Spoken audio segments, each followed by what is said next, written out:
รีวิวสวนหลังบ้านกันโคใน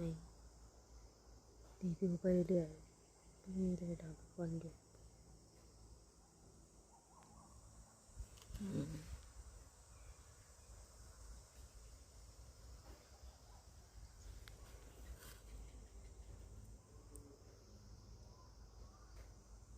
รีวิวสวนหลังบ้านกันจ้า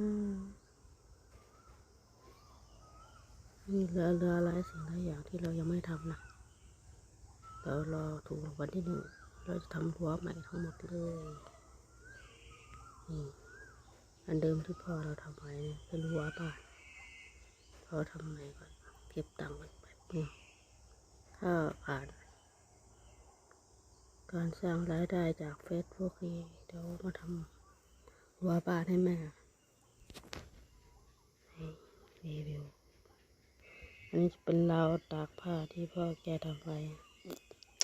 เหลือแต่ฝีมือเราตอนนี้